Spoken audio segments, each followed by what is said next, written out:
Hola a totes i tots. Soc Àngel Bereje, d'Acció Ecologista Agro, i vull donar-vos la benvinguda de nou a les converses de la Casa Penya. La nostra proposta per continuar fent educació ambiental online en aquestes setmanes en les que la Casa Penya no pot rebre visites per les mesures de prevenció relacionades amb la pandèmia. Pel que sembla, les mesures seran un poquet menys restrictives a partir de l'1 de març. Així que potser esta serà l'última conversa de la Casa Penya abans d'obrir les portes de nou. Bé, en les setmanes anteriors hem parlat de la història del moviment ecologista a la Marxal d'Almenara, de les tasques d'educació ambiental que es fan des de la Casa Penya, de l'anellament científic d'aus i de la gestió de l'aigua per l'ús agrícola. I no volien deixar passar l'ocasió de parlar amb una de les poques persones que viu a la Marxal d'Almenara i, per tant, té una relació encara més íntima amb aquest espai natural.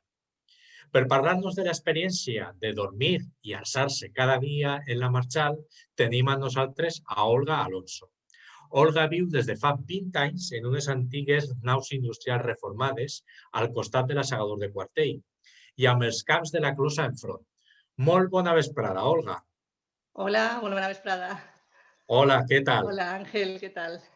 Encantat de tindre't per ací.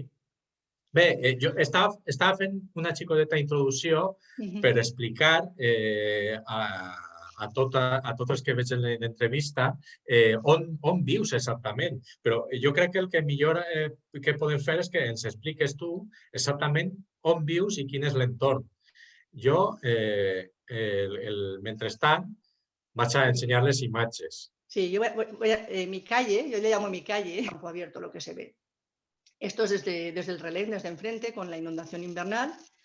Y es un paisaje cambiante con las estaciones tremendo, porque claro, en invierno está inundado, en verano está el cultivo, que todavía persiste en estas zonas. Y no es una urbanización, digamos.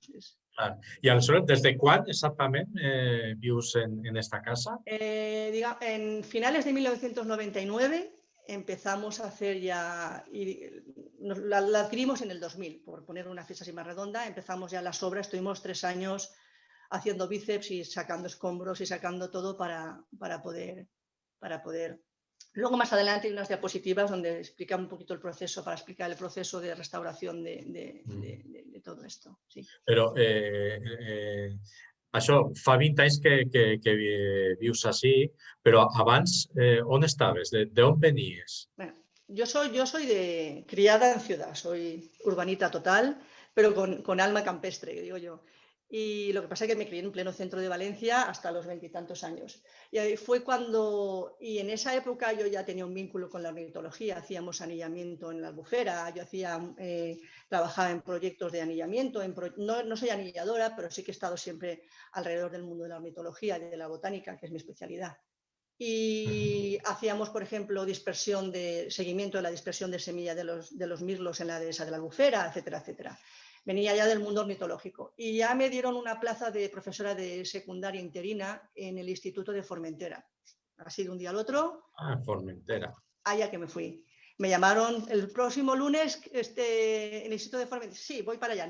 Ni siquiera tenía muy claro si era una isla grande, o sea, si tenía instituto, bueno, debía tenerlo, evidentemente, pero no tenía muchos conocimientos yo de la isla de Formentera, no estaba todavía muy en el mapa. Y allí, ¿qué pasó? Que nada más llegar a la isla, pues claro, dime con quién eres, con quién andas y te diré quién eres. Pues nos juntamos con los que trabajamos un poquito en la ornitología. Y ahí conocí a gente del GOB de Mallorca, también parejas de profesoras que eran del GOB y que estaban ese año también en la isla, y conocí a Sipco. Me dijeron, hay un holandés ornitólogo en La Mola, no sé qué, no sé menos.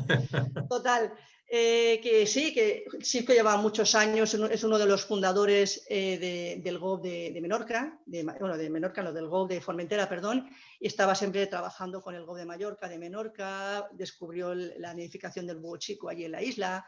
Bueno, estaba muy activo en la ornitología, era el único anillador junto con el profesor de biología de la isla que anillaban en Formentera. Todos los jueves, hay una imagen ahí que se veía ahí, esta es Nicole, que la acompañaba a hacer las rutas, daba una vez a la semana el círculo completo, lo rodeaba el stand de Pudén de Formentera, donde están los Imantopus, y etcétera, etcétera. Estas son imágenes del GOB de Ibiza. A ver si Sí, Si encuentro esta. Esa es el Estampudén y íbamos por todo dando la vuelta para hacer un censo semanal constante durante muchísimos años. Lo estuvo haciendo SIPCO. Yo llegué a la isla en el 94-95 y empecé a participar. Ese año, pues claro, al haber un anillador de Mallorca, SIPCO y yo, pues que hicimos un grupete, pues hacíamos talleres de agrópilas, cursos de ornitología, de anillamiento, y nos animamos a hacer un libro de aves nidificantes de la isla. Nos recorrimos toda la isla, eso son los arrozales aquí, nos recorrimos toda la isla en barca, de arriba abajo, en los islotes, hicimos censo de todas las aves nidificantes y sacamos un libro que se publicó al año siguiente y bueno, fue una experiencia muy bonita, pero yo estaba de interina, con lo cual eso tenía un principio y un fin también y mi idea no era quedarme en la isla a vivir porque a largo plazo no lo veía yo, claro. También SIPCO en ese momento también la isla ya estaba cambiando mucho. Mira, criábamos tortugas allí, estuvimos 4 años criando tortugas, hacíamos el seguimiento. Eso es en casa de SIPCO, en La Mola, al final, es la isla dentro de la isla, si os conocéis Formentera, bueno. Y ahí criábamos la tortuga y hacíamos el seguimiento. Esas tortugas están hoy en el desierto de Las Palmas. Ah, Cuando sí. vinimos a Valencia las trajimos y ¿Son de Hetman? ¿Son la testudo Hetmani? Sí, y la soltamos bueno, con especialistas, por supuesto, y con la supervisión de ellos se quedaron en el desierto de Las Palmas. Ahí están. Y bueno, simplemente después de unos años de interina en las islas me dieron una beca en el IBIA y fue un poco el enlace con el venir a este Marjal también. Me dieron una beca en el IBIA para estudiar planta autóctona que se utilizaba en jardinería y eso me metió de cabeza en el mundo de las aromáticas. Eso fue lo que... y entonces ya la idea era montar un proyecto propio y venir aquí con un proyecto ecológico, sí. Sí, tú el proyecto el vas imaginar en Formentera o va a ser en arribar Es así? que yo estuve en Formentera trabajando un año y luego estuve yendo y viniendo. Vale, O sea, sí. yendo y viniendo, o sea, yo tenía la beca en el IBIA, iba y venía a Formentera, Sí, sí. bueno, primero estuve de interina.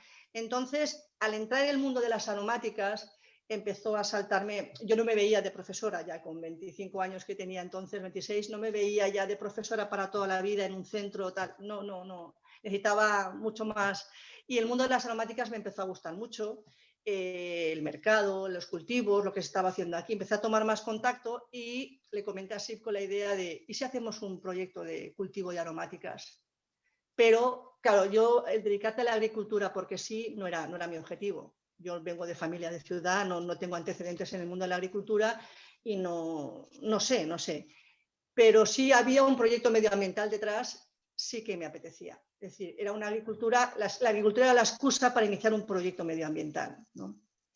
Claro. Entonces, eso es lo que provocó un poquito el venirnos aquí. ¿No? SIPCO dijo, sí, me uno a ese proyecto. Entonces, dejamos Formentera y con todo, vendimos la casa y con todo eso nos venimos aquí a iniciar la vida laboral y todo el esfuerzo a una utopía. Realmente era, ahora a veces con el tiempo digo, madre mía, porque era... Y lo primero va a ser trobar un hogar, ¿no? Una nueva casa. Sí. Primero hicimos un proyecto en el Marjal del Moro. Estuvimos un año trabajando para hacer en el Marjal del Moro un proyecto de agricultura ecológica que presentamos a Consellería. Y no sé si hay alguna foto de la masía del abogado. Pues No es sé que... si bueno, no te Es que preocupes. está las fotos del matadero, del conills. No. Bueno, pues iniciamos primero el proceso en el Marjal del Moro y ahí fue donde empezamos Sí. a conocer más a Enrique Amer, que estaba también poniendo mucha energía en la zona en aquella época. Ajá. Y estuvimos un año donde hicimos un plan desde producción, venta y todo bien cerrado de plantas aromáticas, formando un cordón de agricultura ecológica en torno a zonas húmedas. Entonces, el proyecto nuestro se titulaba y se presentó así en Consellería, cordón de agricultura ecológica destinado a protección, o sea, simplemente hacer una agricultura adecuada en los entornos de humedales, donde la capa freática está tan alta y donde cualquier aportación de tratamientos es muy sensible. Entonces, hicimos ese proyecto, lo que pasa que Medio Ambiente dijo que sí, pero fue Patrimonio el que nos lo echó para atrás porque ya estaba la cuarta planta acechando y los terrenos que pedíamos para alquilar o ceder o lo que fuere no querían sentar precedente. Entonces, Parsagunt, ¿no? sí, lo que es actualmente hoy Parsagunt. Hoy en día está la masía de los frailes y nosotros habíamos solicitado la masía del abogado, pero ya estaba aquello, que hoy en día es una ruina, es una pena. Pero bueno, Sí. el proyecto iba a ir en esa zona. Yes. Al no decirnos que no, Patrimonio decir, después de un año de estar ahí lidiando, dijeron que no y ya vinimos un poquito más al norte. Y fue cuando fuimos a parar a esta zona de aquí, del Marjal de Almenara. Muy contenta además de ese cambio. Ahora, què ens Ahí expliques estamos. d'esta? Conejo sano, què vol dir això? Aún tengo una placa por ahí, conejo de granja, conejo sano. Bueno, llegamos y era una ruina, lleno de hierros, lleno de todo. La buena suerte es que Sipco siempre en Formentera, en Baleares, en Holanda también, ha hecho mucho de restauración de ruinas, de verdaderas ruinas. Su casa en Formentera era una ruina. Mira, esto es lo del Marjal del Moro, en la masía del abogado. Ah, vale, vale. Sí. Esa, y habrá otra foto ahí que se ve más en, si tiras otra, esa. Esa, Estos sí, terrenos eran los que habíamos pedido a Patrimonio, o bien alquilados, o bien cedidos, o lo que fuere. Pero no hubo suerte al final. A ver, estos terrenos hubiese sido bueno porque no tienen inundación invernal, con lo cual hay mucho menos problema agronómico luego. Era un poco la idea. Hoy en día todo detrás está lleno de naves industriales, con lo cual... Sí, darrere d'això està la mota. Exacto. Que separa Parsagunt de la Marxal dels Moros. Eso es. Ahora exactamente han hecho la muta. Pero bueno, por suerte vinimos aquí, al matadero de conejos, que estaba, bueno, no salen imágenes, no tengo imágenes de cómo estaba, pero bueno, mucha paciencia, nada como tener un objetivo claro porque hubo muchos obstáculos porque burocráticamente era muy complejo, era un embargo de banco sobre embargo, era una cosa compleja. Pero bueno, ahí la paciencia holandesa y cada viernes estaba ahí en las oficinas bancarias dando la lata durante un año también, estuvo ahí muy insistente. Y bueno, y al final, bueno, conseguimos el matadero de conejos y empezamos las obras. Fueron 3 años prácticamente, un año que estuvimos diseñando todo el interior de la casa y una parte. Ten en cuenta que es una instalación muy grande, todavía están muchas naves sin restaurar, con grafitis y abandonadas, y ya estuvimos 3 años a pico y pala haciendo ¿ves? Esto es un jardín de inspiración moruna, sí que es un amante de todo lo árabe. Entonces la idea era, pues, con esquinas así, introducir un diseño moruno en el jardín. Y bueno, y así lo hicimos, con esquinas, con puntas. Bueno, es una obra de una vida, entonces pues pusimos ahí mucho cariño y mucha energía y 3 años de trabajo seguidito sin parar. I una vegada... suposa que a l'hora que estàveu fent aquesta restauració, vosaltres estàveu ficant en marxa el projecte d'agricultura, no? Claro, el proyecto de agricultura empezó a la par. O sea, primero empezamos con terrenos arrendados en la zona del Racó. Luego, poco a poco, ten en cuenta que todo esto está transcurriendo en el boom inmobiliario. O sea, que la agricultura en ese momento no daba a nadie. Pero sí que nos dieron el premio, a mí me dieron el premio de joven emprendedora por el proyecto diferente. Y bueno, salieron también créditos para jóvenes agricultores que se incorporaban a la agricultura y con eso pudimos comprar con créditos con intereses bajos un terreno en el Puntarró. Vale. Ese es el proyecto que presentamos a Consellería, proyecto de agricultura ecológica en el entorno del Marjal del Moro. Ajá. Que luego pasó a ser el proyecto era básicamente una propuesta de cultivos de mayor a menor consumo de agua, en todo en la agricultura ecológica, con plantas aromáticas y medicinales. Bueno, era un proyecto bonito que a Consellería de Medio Ambiente, Nacho Lacumba, que estaba entonces en aquella época, le gustó mucho el proyecto, porque una de las cosas que para nosotros era lo más importante era no solamente cultivar plantas, sino sentar un modelo de empresa, o sea, que era, básicamente era agricultura, ese es el vecino. No, la idea estaba fijado por estatutos en nuestro proyecto de empresa, de proyecto, era que en el momento hubiera beneficios, el 20 o el 30% de esos beneficios se fueran a protección medioambiental. Igual, espérame un poquito, Ángel, que así te quiero comentar algunas cosas. La idea era eso, que está fijado por estatutos que parte del beneficio de la empresa, y eso hasta entonces no se hacía, es lo que hoy llaman el ecoplus. El cultivo ecológico, como por ejemplo Riedbel en el Delta del Ebro, o sea, donde añades un beneficio medioambiental. Entonces nosotros, para prevenir lo que podía pasar en futuro, fijamos en estatutos que el 30%, 20 o 30, no recuerdo, de los beneficios se destinarán a protección medioambiental en forma de protección o de custodia del territorio, en forma de pues, tipo Natur Monumentum, una cosa así, a reinvertir anualmente en protección medioambiental de una forma u otra. Esto de aquí es, y eso era un poco el leitmotiv que nos movía, no solamente la agricultura. Claro, yo estaba más cómoda como profesora, pero ese proyecto así planteado era muy atractivo, ¿no? Y poder generar nuevos modelos empresariales donde la protección medioambiental era el centro. Ese era un poco nuestro sueño, digamos, de alguna forma. Luego la agricultura nos llevó ahí con la cabeza bien gacha porque los beneficios no venían de ninguna manera tampoco, nos costó mucho hacer beneficios. Bueno, eso es el puntarrón. Ya nos instalamos en el puntarrón y empezamos a hacer cultivos, en principio de aromáticas. Ese es el perejil rizado o no, albahaca. Plantábamos, mira, albahaca para destilación, perejil rizado en manojo fresco para el mercado de Perpiñán y de París, de manojo en perejil fresco. Plantábamos también hierba luisa. Esta es la hierba luisa, la estábamos secando ahí en el patio y la llevábamos a destilar a Demuz para hacer aceites. Para un poquito, Ángel, porque luego esto ya es la segunda fase. Aquí primero hacíamos aromáticas, pero se cayó el mercado de la aromática porque venía del este a precios muy bajos y nos reconvertimos rápidamente a horticultura, que esa es la siguiente imagen. ¿Qué es eso, no? Eso.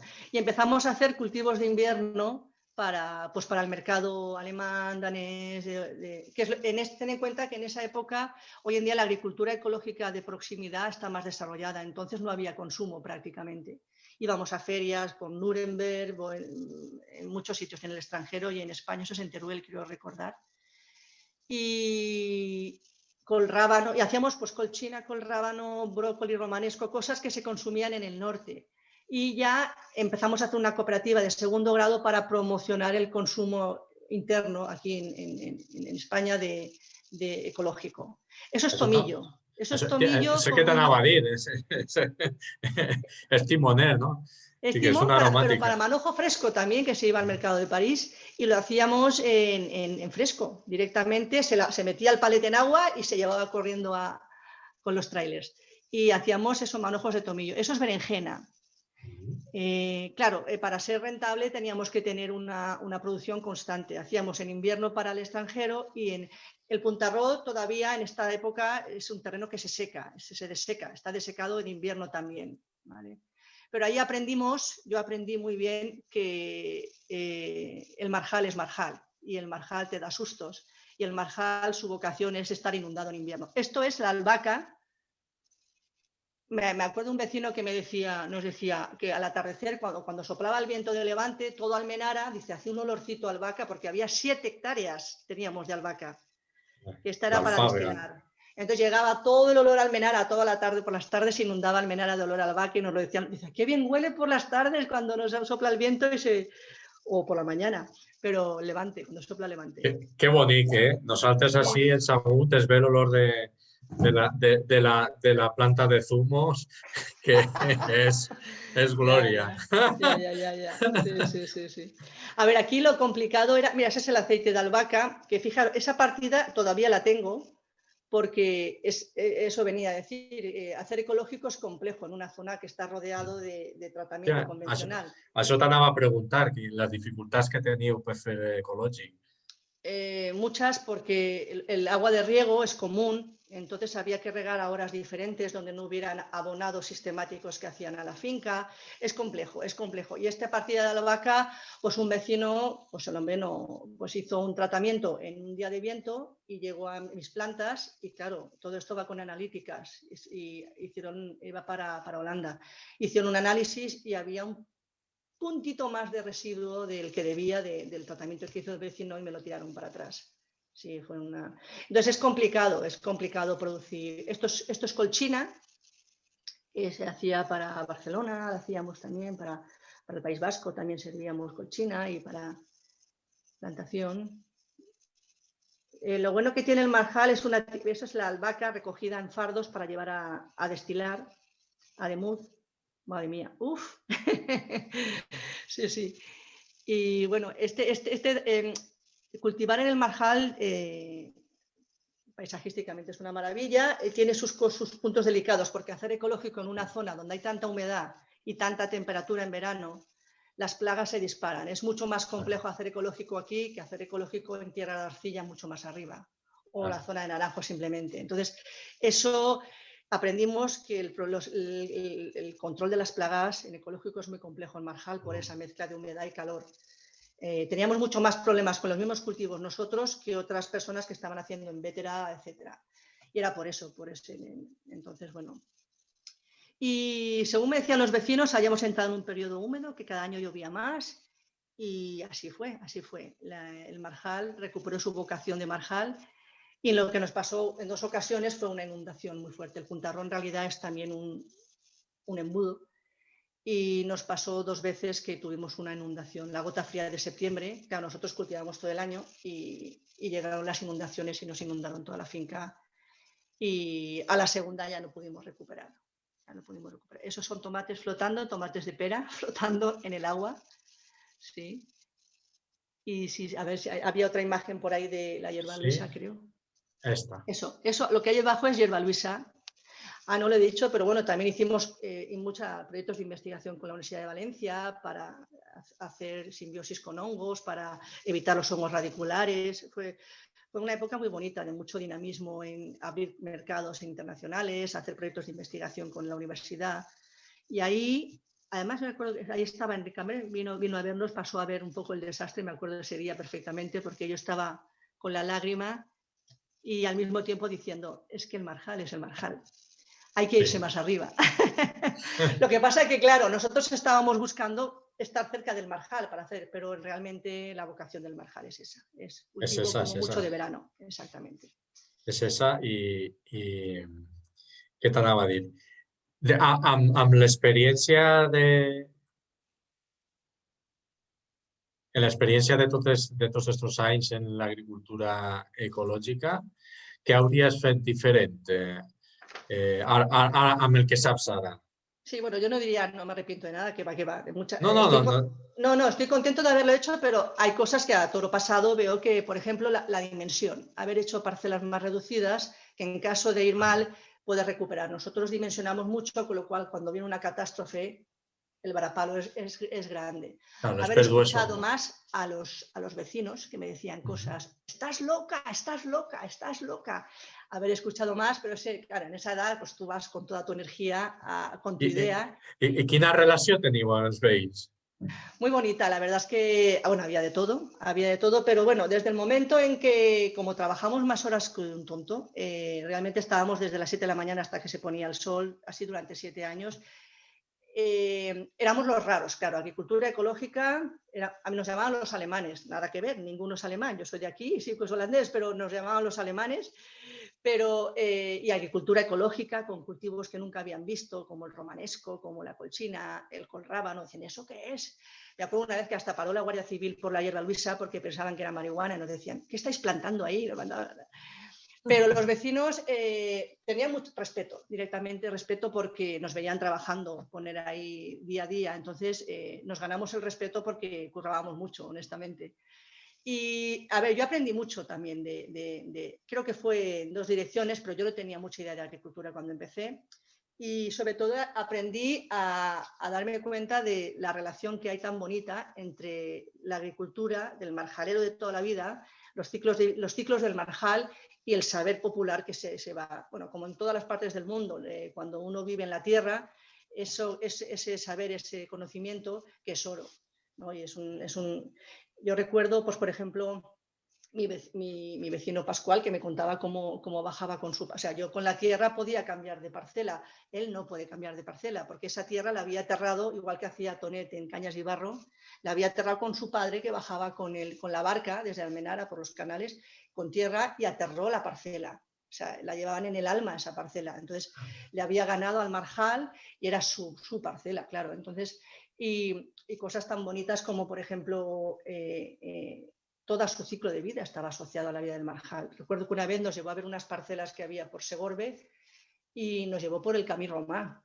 Y yo, ¿pero dónde vamos a Segorbe? Y claro, es pues el camino que el hombre conocía, porque es el que hacía con su padre en el ACA para llevar los productos del marjal a Segorbe y traían los productos de Segorbe aquí, iban con el carruaje por el Camí Romà. Y eso es un vecino que yo tenía ya en el siglo XXI, enfrente de la parcela. O saber, por ejemplo, yo bajaba del pueblo y no bebían agua directamente de los suyales, no llevaban ni agua ni nada porque sabían dónde brollaba el agua y dónde se podía beber. O cultivaban plantas por si se cortaban, por ejemplo. Me acuerdo que decía, yo si me corto tengo esta planta porque me hago unas y se me corta, se me coagula la sangre, o si me da mal de pancha, y tenían sus plantas ahí, su pequeña botica, porque bajaban al marjal y estaban todo el día. Claro.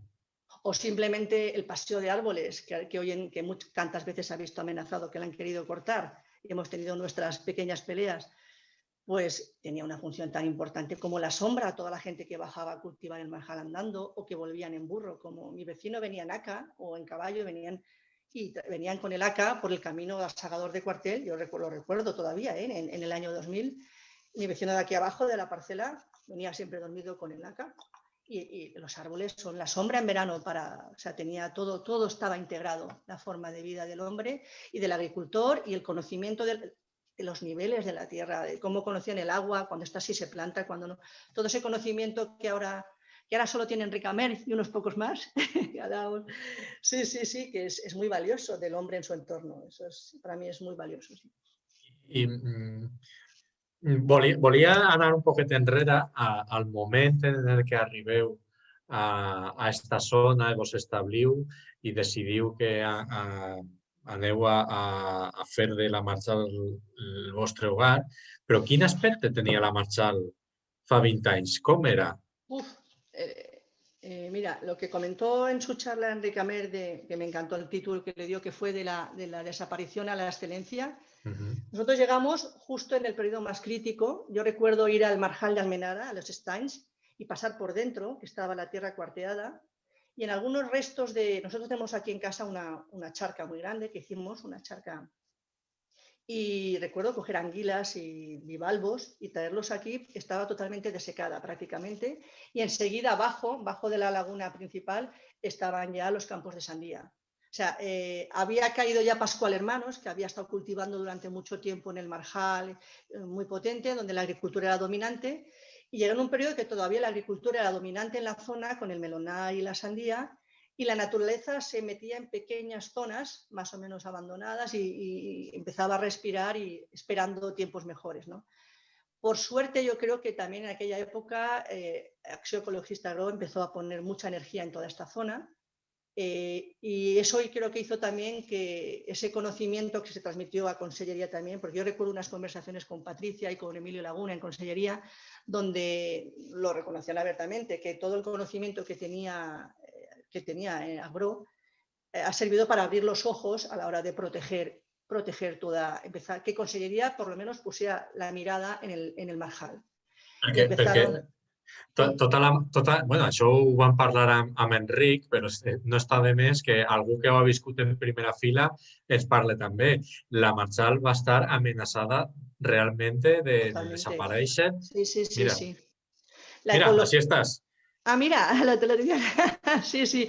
Eso fue, pues eso, cuando empezó el PAI, que, vamos, mi casa la partían por el medio y había previsto en toda esta zona, esa carretera que has visto de árboles, construcciones de casas hasta de 10 alturas, con una locura. Fue cuando fue el boom, fue una locura, un despropósito que luego ha quedado en que se ha parado gran parte. Se construyó la playa, bien, ordenado, pero vamos, el proyecto, si hubiese seguido, el boom inmobiliario hubiese seguido, se hubiese cargado gran parte de la Marjal de Almenara, de la Llosa, etcétera, etcétera. Entonces, pero pues, además en esa época la ecología estaba muy mal vista.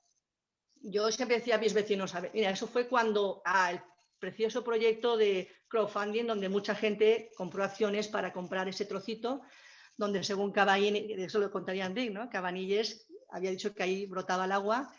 fue una cosa preciosa, ¿no? Y que Agro promovió de esa forma. Mucha gente, yo tengo amigos de Valencia que yo participo en eso y digo, ¡oh, qué alegría! Empezó a participar mucha gente y poco a poco se empezó, gracias a ese Uyal, se empezó a alimentar la marjal de Almenara y empezó a recuperarse y voy a reprendre una cosa que acabes de dir i és que l'ecologisme o els ecologistes estan molt mal vist fa uns anys. En aquella época más, en aquella época era increíble, amenazas por todos los lados. A mí me han insultado de todo con cazadores, con gente y vecinos que eso no sé qué, porque eso de, ahí me decían los vecinos agricultores, ¿cómo tú siendo agricultora eres ecologista? Me acuerdo que yo era un poco porque por un lado estaba con ellos porque estaba cultivando, estaba ahí de sol a sol en el proceso que estaban ellos, pero por otro lado tenía la vena ecologista, entonces ellos no me lo podían entender. Yo es que no entiendo cómo tú, que eres agricultora de verdad, me decían, puedes defender a los ecologistas. Entonces, intentamos hacer todas las alianzas posibles en aquella época, pero era y poco a poco es hacer ver que nosotros no éramos el enemigo y que lo que ha habido ha sido de forma natural, era el factor inmobiliario el que realmente estaba amenazando más toda la zona. Eso es en el Ried Vell, en el Delta del Ebro, somos socios del Ried Vell y de Fundem también desde hace años y eso es el Delta del Ebro, pues también que hacen allí proyectos similares de agricultura ecológica y medio ambiente. Entonces siempre hemos intentado chupar del Natur Monumentum, de aquí y de allá, todas las iniciativas medioambientales que se estaban haciendo de muchas maneras, ¿no? Clar, que és que al final és el que estaves dient, n'hi ha una convergència i això, per sort, molts agricultors, encara n'hi ha alguns que no, però molts agricultors ja han vist que l'ecologisme no va en contra d'ells. O sigui, que només es pot perviure una agricultura tradicional amb una visió ecologista, perquè en la visió industrial o econòmica ya saben el que pasa. Claro. Mira, yo creo que, porque en aquella época yo recuerdo que hablamos con Fundem ya en el año 2001, vino aquí Montoliu, pero claro, en aquella época comprar terrenos era carísimo el terreno, porque estaba la especulación siempre orbitando por encima. Entonces, claro, para ellos era más interesante comprar tierras o hacer custodia del territorio en zonas como Fredes que venirse a Armajal. Pero lo que ha pasado es que poco a poco la agricultura, el naranjo también ha decaído, con lo cual los terrenos de naranjos se pueden cultivar ahora también con otros cultivos. Es muy caro mantener las parcelas estas de los marjales porque hay que estar vaciando y pagando turbinas y gasoil y regadores, etcétera, etcétera. Entonces son terrenos caros para la agricultura. Y si encima además está el riesgo de que en septiembre la gota fría, son terrenos que poco a poco de forma natural para lo que son proyectos empresariales de agricultura, como cuando estaba aquí Pascual Hermanos y todos esos, otro tipo de empresas familiares de aquí de la zona, se han ido retirando hacia atrás porque no pueden asumir ese riesgo. Eso es el Ried Vell, ahí en el proyecto de arroz ecológico y que también en Belchite tienen cereal ecológico y que comercializan y bueno, son los experimentos que hacíamos nosotros con pruebas de todo tipo de variedades, etcétera. Hicimos mucho research. Eso es Fundem, los terrenos de Fundem, a los que, bueno... Sí, sembra la villa de Florencia. Eso parece, sí. Eso está por Pedreguer. Bueno, sí, es precioso Fundem. Sí, es precioso. Pero bueno, tiene un proyecto, son personas... Bueno, hay personas que de esta gente que tiene... Eso es en el Delta del Ebro, con Agro, que fuimos una excursión, ¿de acuerdo? Sí. Pero bueno, lo que ha pasado con el marjal, yo creo que poco a poco la agricultura se ha ido retirando por ser menos rentable, el boom inmobiliario se ha parado y y la ecología ha estado mucho más presente, la lucha de los grupos ecologistas está ahí de Agro por sacar y Consellería también. Entonces, poquito a poco, año tras año, el cambio ha sido tremendo. Yo recuerdo la vegetación sumergida de las acequias, no tenía nada que ver con lo que es hoy en día. Las parcelas inundadas, o sea, la calidad medioambiental de los macrófitos de las charcas y con ello, en toda la cadena trófica, hasta las aves. Ha ido en mejora continua año tras año desde el 2006 o 2005 hasta ahora. y cada año mejor hasta una calidad tremenda, que lo dicen los análisis de agua, lo dicen los análisis microbiológicos, lo dicen los macrófitos.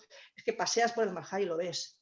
El avance de pues, el Tavictrum y de muchas especies endémicas que se están recolonizando. El iriblau, que tuvo ahí un aniquilamiento de un año que ya se está recuperando también. I què penses, quins factors penses que han ajudat a aquesta gran qualitat de la Marchal?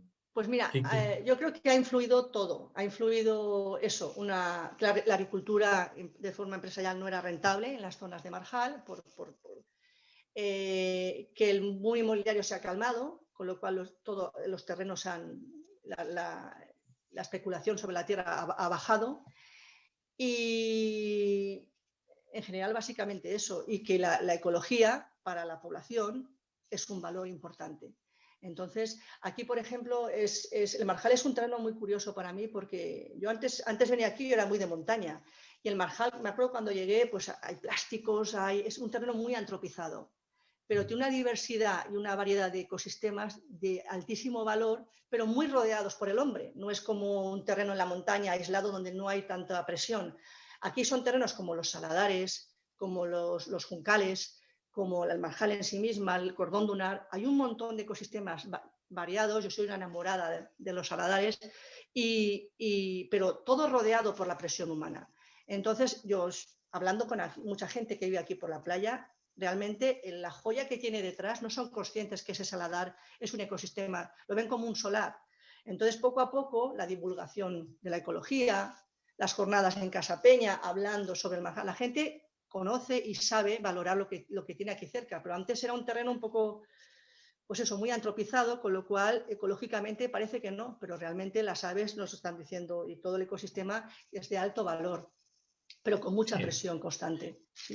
I això hauríem d'afegir també la posada en marxa de la presa d'Algar, que per la qualitat de l'aigua ha sigut fonamental.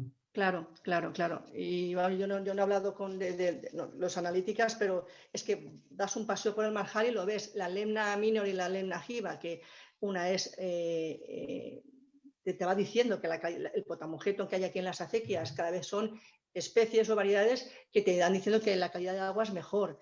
Entonces, y la presencia de las aves, que todo en la calidad es tremenda ahora. Parlem de les aus. Parlem de les aus, que l'altre dia van tindre una xerrada amb Pepe Carmona i ja es van dedicar tota una entrevista a parlar d'això, però també sé que vosaltres ja veníeu d'una experiència amb el tema de l'anellament i els estudis d'aus en Formentera, però així el vau reprendre, no? Sí, las jornadas de David Olmos inició, David ahí abajo, ahí estás tú, Juan y Sipco, sí, se inició el grupo de anillamiento aquí en nuestra zona, en el Cuadro, y sobre todo ha participado Sipco. Yo por cuestiones laborales pues he ido cuando he podido a hacer el seguimiento, pero Sipco pues, era su pasión, siempre ha sido la ornitología, su pasión y el anillamiento y los pájaros. Entonces él cuando podía, incluso ya al final con dificultad de movilidad, no se lo ha perdido, ha estado ahí con Enrique, con Casa Peña, anillando con Pepe Carmona y siempre de una forma u otra el seguimiento en el grupo hemos participado. Aquí en casa te hacíamos censos también tenemos un montón de cajas nidas para el gorrión molinero, hemos hecho todos los censos anuales de gorrión molinero con cajas. Esos son los ternícolos que nos anillaron en la ventana y vino Bruno a anillarlos. Sí. Ahí está Bruno, que vino a anillar los cernícalos y era un placer porque fíjate tú que aquí pasaba mucha gente por casa y hubo un día que había 40 personas en el jardín y ahí estaba el cernícalo a 3 metros escasos de 40 personas con sus crías. Sí que estaba cabreadísimo. ¿Por qué has traído a todo el mundo aquí? Digo, primaba eso. Pero bueno, no solamente en casa nos han criado cernícalos, nos han criado lechuzas, mochuelos, es tremendo. Ahí está, con el anillamiento ahí en el Cuadro. Sí, hemos participado y siguiendo en el Grupao, estamos ahora un poquito menos, pero seguimos activos siempre en el Grupao, en todos los censos. I Sipco va tindre també molta participació en el seu ecologista agro. Sí, sí, pues durante muchos años él era siempre ha sido su sueño, ¿no? Eso, pues que las cosas, participar en estos proyectos de recuperación medioambiental o de protección medioambiental, y estuvo bastantes años yendo a las reuniones de Agro, que eran los miércoles o jueves, ahora no me acuerdo. Sí, sí, Sí, sí. fa anys era els dimecres, des de fa Sí, un temps són els dimarts. sí, sí, Bueno, sí. ara amb les restriccions de reunions que fem les reunions online com aquestes. Sí, sí, sí, sí. Pero bien, bien, sí, estuvo muy activo durante muchos años participando en las reuniones y en el grupo de ornitología también. Molt bé. Bé, doncs hem parlat un poquet de tota aquesta experiència dintre de l'educació, o sigui, de l'agricultura ecològica, de l'ecologisme, de la transformació de la Marshall, però avui jo vull entrar en una faceta més intimista, més de vivencial, més del que és, de fet, per una persona el que pot aportar viure un lloc com este, com la Marshall d'Almenara i concretament on tens tu la casa, no? Com és el dia a dia en esta Bueno, casa? claro, vivir en el centro del Marjal, sin vecinos, sin en medio de la naturaleza, es como tener un jardín abierto permanentemente, ¿no? Yo me acuerdo un libro de allá lejos y tiempo atrás, que tradujo de un escritor inglés, que hubo una frase que dije, es que yo siendo de ciudad, eso es lo que se ve desde mi casa. Nada tiene que ver con estar metido dentro de un ecosistema y dentro de la naturaleza, ¿no? Con todos sus ciclos. Digamos que entra en tu día a día, no es cuando vas de excursión a la montaña que vas a buscarlo, sino que toda la naturaleza estás rodeada por ella, ¿no? Y en este libro me acuerdo que decía, si no veo el verde, si no veo las estaciones, el cambio de la luna, si no veo brotar los brotes de las plantas, tengo la sensación de que no acabo de vivir del todo, ¿no? Y esa sensación siempre la he tenido en ciudad, de que no acabo de vivir del todo si no estoy en contacto dentro de la naturaleza, ¿no? Entonces, bueno, cada vez que sales, ahora con el peque vas al colegio y te encuentras el marjal en pleno, pues un día es un calamón, un día es el aguilucho que pasa, hay un montón de ciclos y de cosas tanto visuales, olores, todo. Formas parte del ecosistema, no puedes pretender vivir en una ciudad.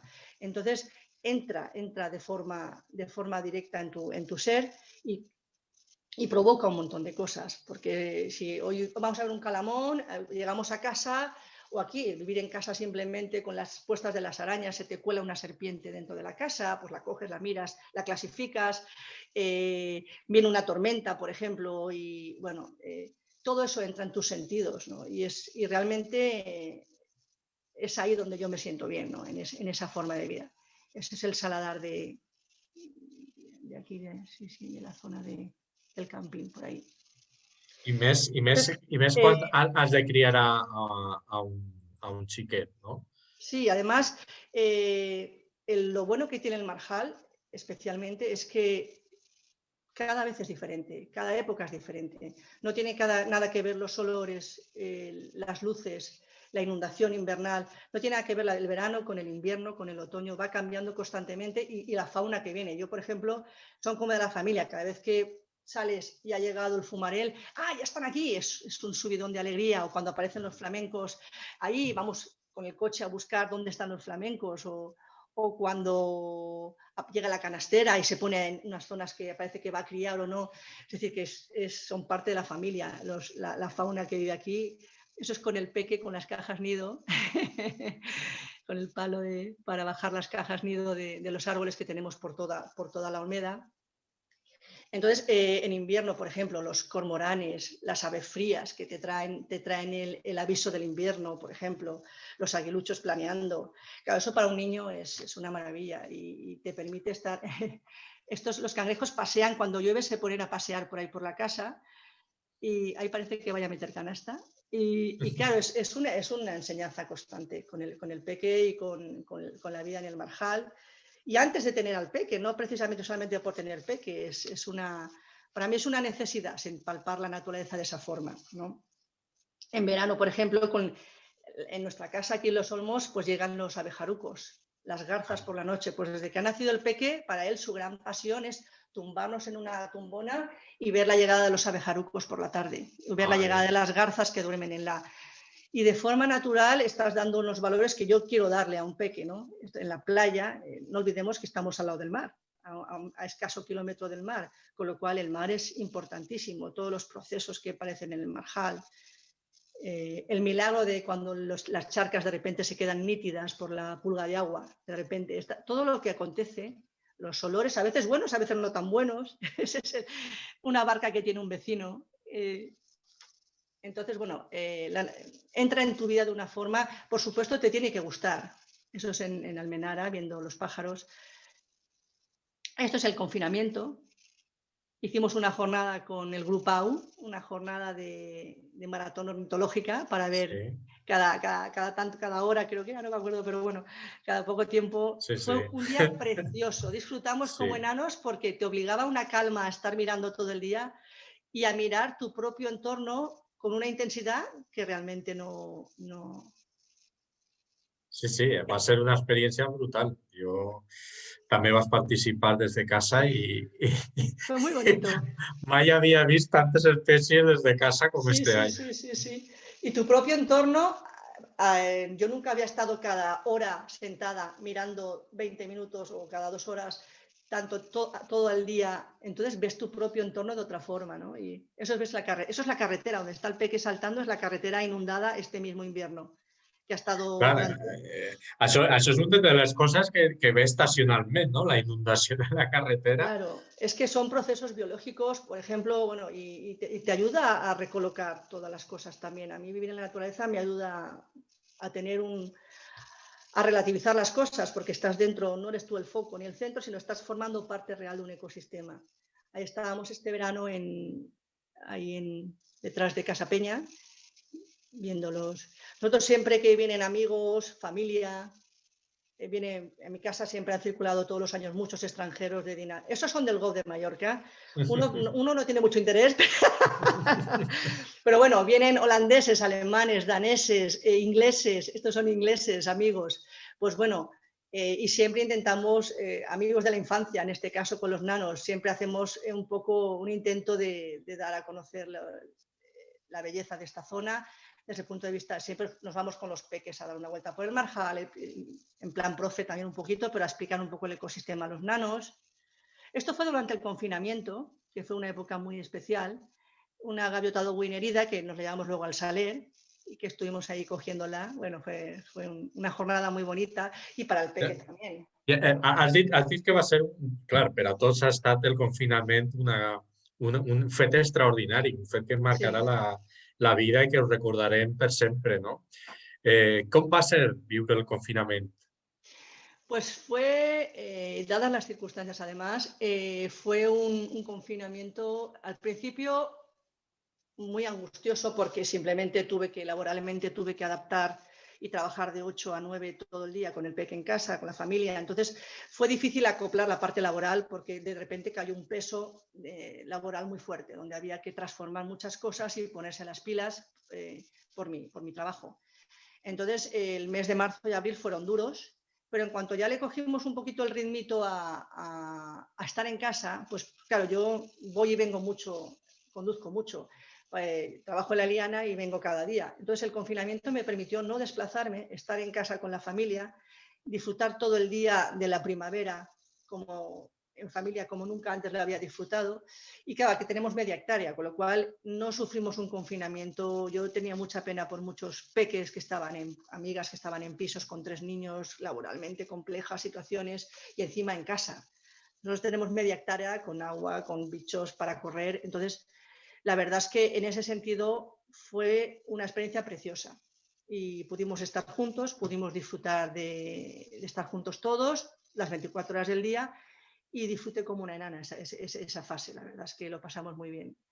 Y luego cuando se abrió un poquito la posibilidad de pasear alrededor de tu casa, lo que decidí fue hacer un proyecto a través del peque, porque para los niños básicamente, y era hacer una ventanita a la naturaleza e iniciamos en Instagram el diario de campo de Carlos, donde nos íbamos a pasear por ahí y lo que yo iba grabando al peque, pues que un escarabajo ahí, y luego con las guías mirábamos, o mira, un no sé qué, cualquier cosa de naturaleza que pasaba, pues la grababa y luego la colgaba.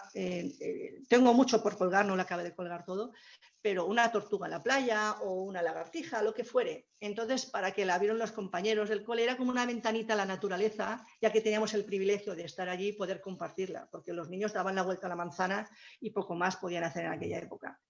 Entonces, nosotros que teníamos la posibilidad de estar en casa, en la naturaleza, pues crear esa ventanita, y es un proyecto que me gustaría seguir haciéndolo para eso, pensando un poquito en acercar a los nanos la naturaleza a través de un niño también. Es un poco la idea que me gustaría seguir haciendo en un futuro. No, pero bueno, fue una época para mí muy bonita porque dejé de desplazarme, empecé a teletrabajar y a disfrutar de mi casa y de mi entorno trabajando al mismo tiempo. Sí, sí. I després també vas poder dedicar més temps a una altra afició, que és la música, no? Sí, sí, sí. Bueno, en el confinamiento realmente fue un proyecto, eso fue antes. En el confinamiento se paró por la imposibilidad de reunirnos para ensayar. Pero bueno, a ver, vivir aquí en esta casa lo que me ha permitido a mí es desarrollar 3 pilares básicos, que es la educación, que es mi trabajo, la música, que es una pasión tremenda, y la naturaleza. Son los 3 pilares en los que ahí estamos cantando, en los que yo baso. Yo formo parte de un coro grande, en aquella época de un trío de cámara, de un sexteto de cámara, y luego tenemos un trío de jazz, así un poquito con guitarra y con cello. Y esto es el coro grande y que vienen a casa. Nuestra casa permite hacer ensayos con 40 o 50 personas perfectamente.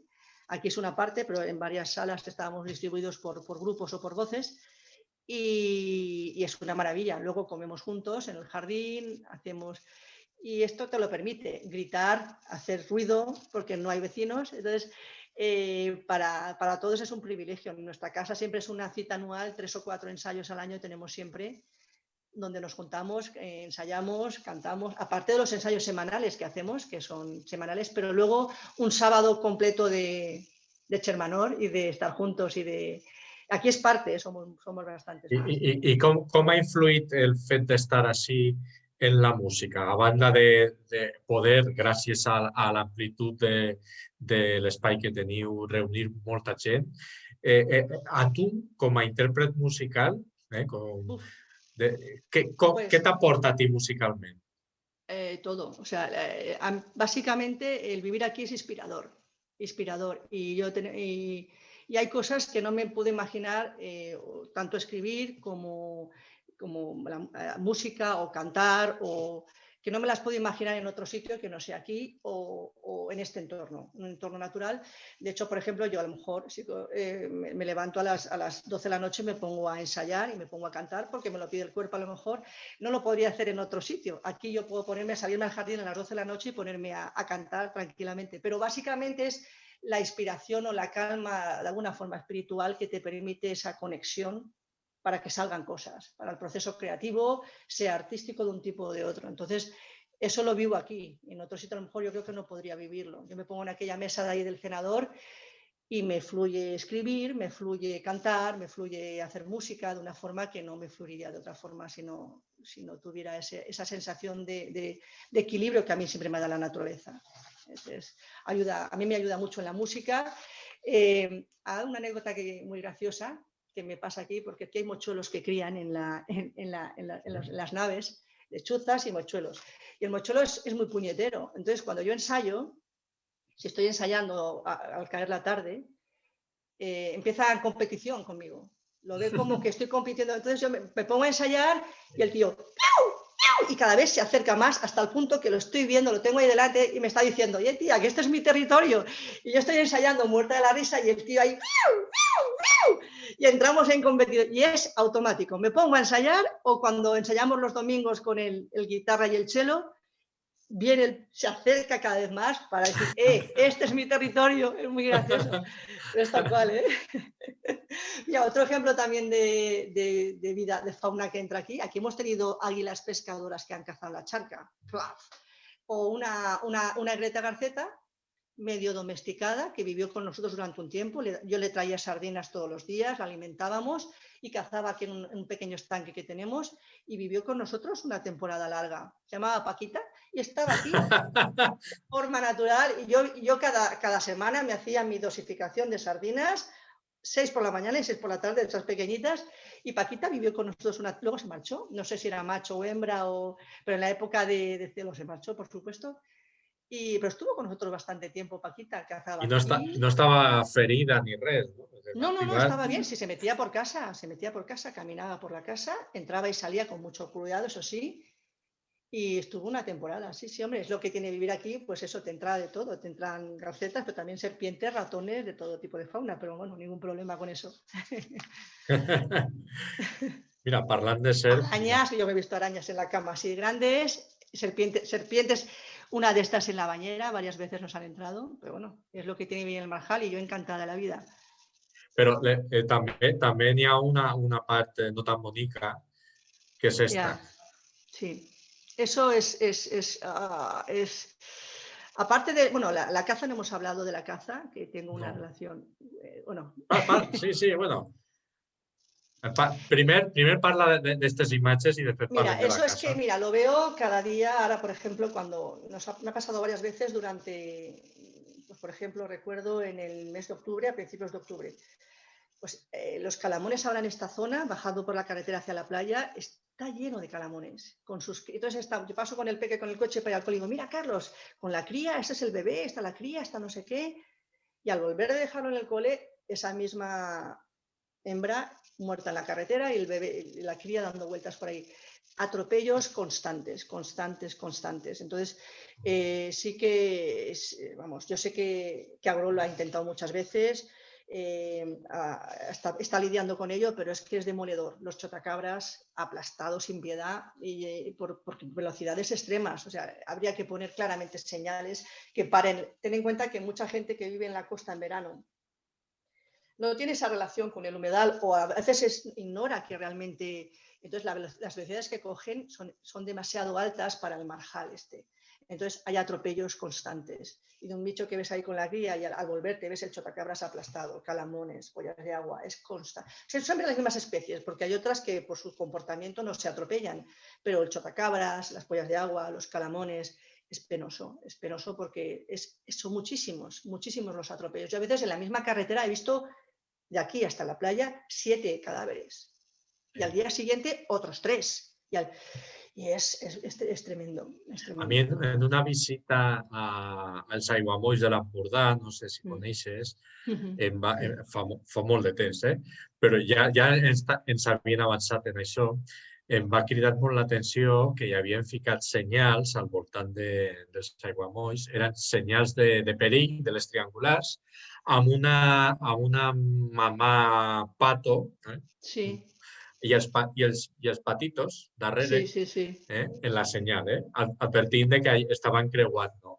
Que n'hi havia fauna Sí, creuant pels camins. sí. I tot això el podien fer així també, Claro, no? yo creo que poco a poco, porque claro, la ecología cada vez que está ya, cada vez va, el carácter paisajístico del marjal y incluso de ecoturismo y la parte ecológica va a primar cada vez más frente a otras cosas. La caza sí que claramente está yendo a menos. La agricultura, yo creo que aquí ahora están familias que hacen agricultura para casa, pero poco a poco hay un abandono de las parcelas. La siguiente generación no va a renovar, no va a trabajar en verano, eso se ve evidentemente. No va a haber una renovación del agricultor. Entonces, cada vez más el carácter de esta zona va a ser claramente de ecología y de medio ambiente. Entonces, poco a poco yo creo que esto ya va a entrar más también en la conciencia de la gente y las administraciones también van a poner señales, espero, señales que frenen el tráfico, que informen a la gente. Y cada vez el marjal se está haciendo más amplio en esta zona, son más las parcelas inundadas, más la cantidad de gente que visita. Antes, cuando llegamos aquí, no veías, ahora en invierno te ves gente que viene hasta de Inglaterra, en la carretera, los domingos, los fines de semana, gente con prismáticos mirando, eso antes no se veía, porque está el flamenco, porque están los moritos, el atardecer aquí Eso no, bueno, es espectacular los vuelos del Morito para dormir, o los pasos de la Greta hacia los dormideros.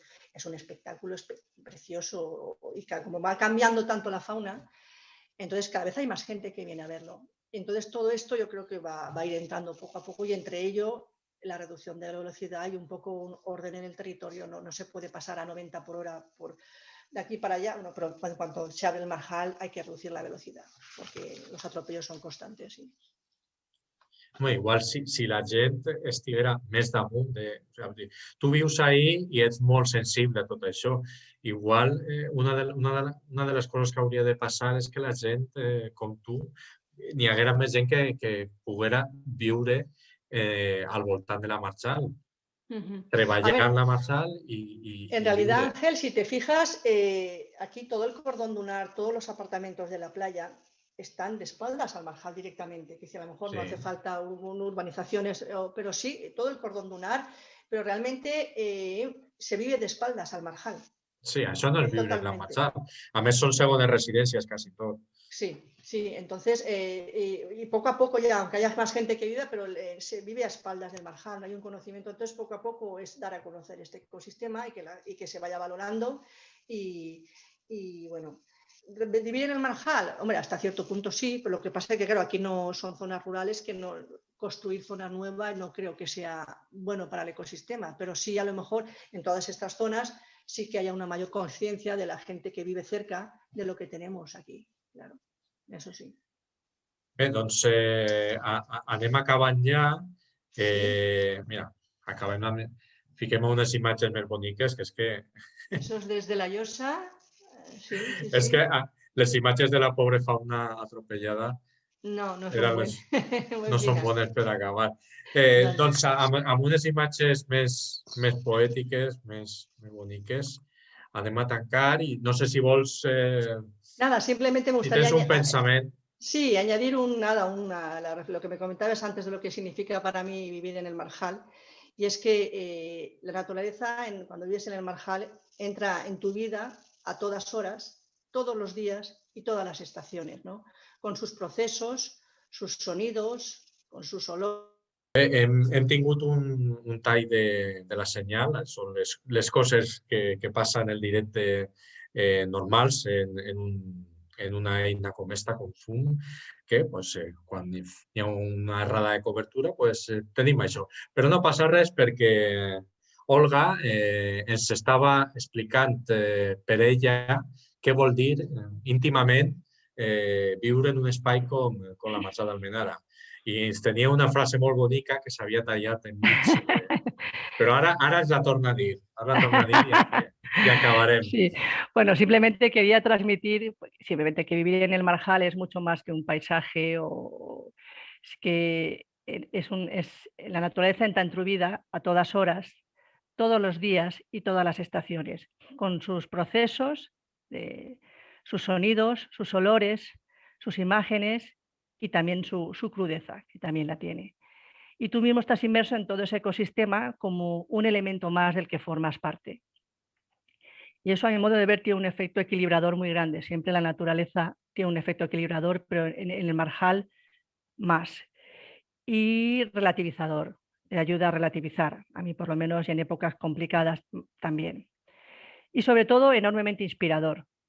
Y como decía antes del libro, aquí la certeza de que aquí y así sí que vives plenamente, dando cabida a todos estos procesos. Doncs molt bonica reflexió.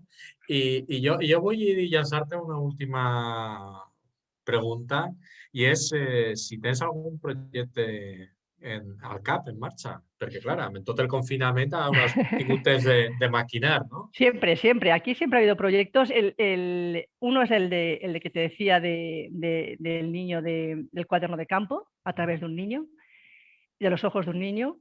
Y el otro, os voy a lanzar aquí un guante a ti y a Enric, porque es un proyecto que llevo en mente hace muchos años y es un libro de fotos. A mí me gusta mucho la fotografía, he hecho muchas fotos durante toda mi vida y exposiciones y tal. Entonces siempre he querido hacer y siendo muy consciente de que este saber y esta tierra de aquí del Marjal tiene los días contados en cuanto a la agricultura, sí que me gustaría hacer un libro titulado Tierra de Marjaleros, que recoja las caras, las actividades de la gente que trabaja aquí en el Marjal, de ese saber, de la forma y de todos sus procesos del día a día.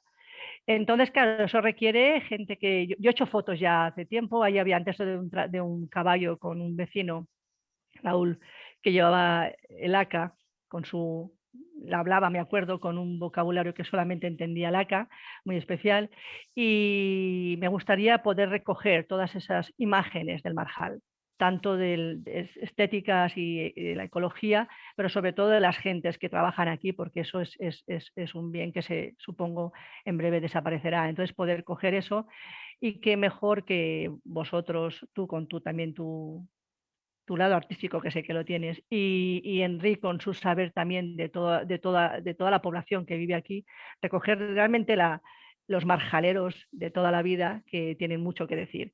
Y ese libro, su título lo tengo clarísimo, es Tierra de Marjaleros, y que podría ir acompañado de una buena exposición de fotos, pero sobre todo eso, un libro de fotos, con algún poema o alguna reflexión, y un poco dar testimonio y recoger esto que está desapareciendo y que es tan valioso.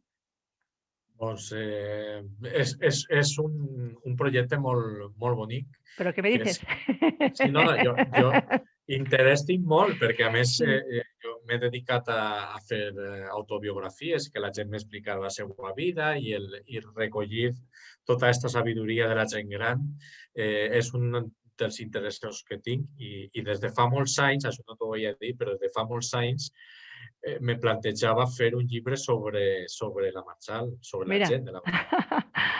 Clar, Pues, sí, no puc dir que no m'interessa. I clar, sí, s'haurien de parlar amb Enric, però bueno, això ja parlarem, ja tindrem alguna xerrada més fora de la plataforma, sí, perquè ara ja torna a tancar-ho, però sí, m'agrada moltíssim la idea, realment, sí. me alegre molt. Bé, doncs moltes gràcies, Olga. A tu. Te desitgem molta felicitat i èxits, tant a ti com a Carlos, i esperem que la Marxal continuï aquesta evolució en positiu i que les noves generacions també la puguen gaudir d'esta forma tan esplendorosa, no? I també vull donar les gràcies a tota la gent que ens ha seguit en directe ara i la resta de setmanes, que ha participat en les seues preguntes i que ha vist els vídeos o que anirà veient els vídeos en YouTube. I també a la gent que els ha compartit. Esperem que en pocs dies ja puguem tornar a obrir les portes de la Casa Penya els diumenges pel matí, com fèiem fins ara. I fins aleshores, cuideu-vos i bona nit. Bona nit. Bona nit. Adéu, Olga. Adeu, Ángel, gràcies.